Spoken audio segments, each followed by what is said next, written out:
If you buy oil by logo, price tag, or whatever's on sale at the parts store, you can quietly wreck a perfectly good engine long before the rest of the car is done. And the crazy part is, a lot of the oils that get people in trouble aren't obvious junk. Some of them are famous. Some sound high performance. Some even cost more. But if the spec is wrong, the additive package is wrong, or the oil just isn't built to stay stable over time in a normal street engine, that bottle can become a very expensive mistake.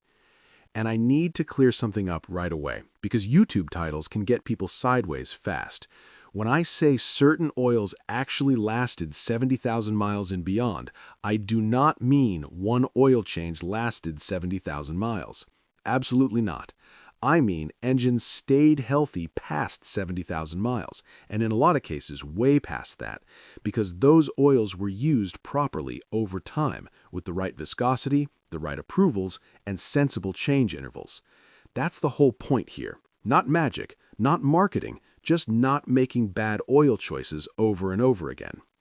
And if you've got a used car, or you're trying to keep an older daily alive without blowing money on hype, stay with me, because one of the biggest mistakes people make is buying an oil that sounds more performance than what your engine actually needs.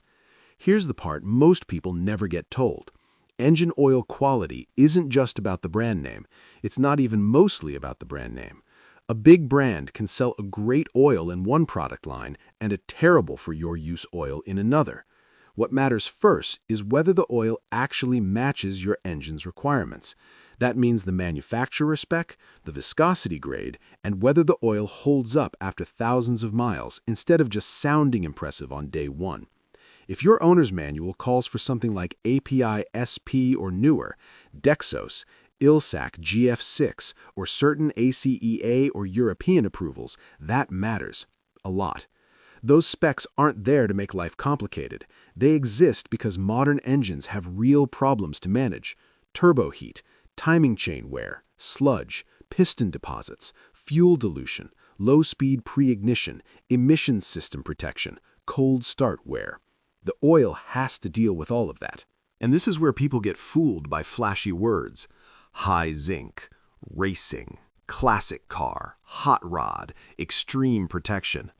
That stuff can sound better than ordinary full synthetic, but better for what? Better for a drag car that gets torn down? Better for a flat tappet V8 with no catalytic converter? Better for one night at the track? That's not the same thing as better for your Corolla, your F-150, your turbo Hyundai, or the used Honda you're trying to get another 5 years out of. What actually matters is boring, technical stuff that saves money. Viscosity stability means the oil stays in grade instead of thinning out when it gets hammered.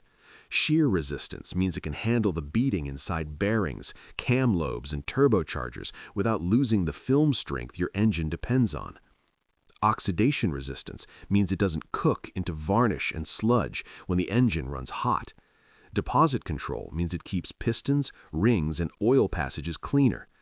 Cold start flow matters because a huge chunk of engine wear happens before the oil is fully circulating.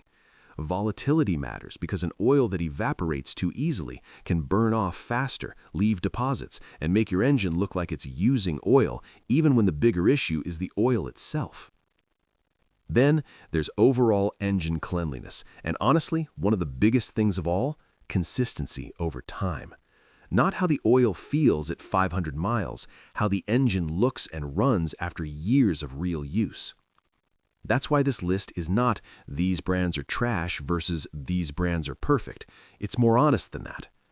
So let's start with the stuff I'd tell most regular drivers to leave on the shelf. The first one is Valvoline VR1 Racing Oil. And I want to be fair here because VR1 has a real place, but for the average street car, this is not the move. If this kind of no-nonsense maintenance talk is your thing, subscribe. Because I'd rather help you spend 20 extra bucks on the right oil now than watch you spend $4 grand on an engine later. And if you want, drop your car, engine, mileage, and climate in the comments, and I'll tell you what viscosity and oil type I'd personally start with. At the end of the day, the goal isn't to marry a brand, it's to protect the engine you already paid for. Read the spec, ignore the hype, Use a proven oil and keep it changed on time. Do that, and your engine's got a much better chance of being one of the ones still running strong long after 70,000 miles. That's the kind of maintenance advice I want this channel to be known for.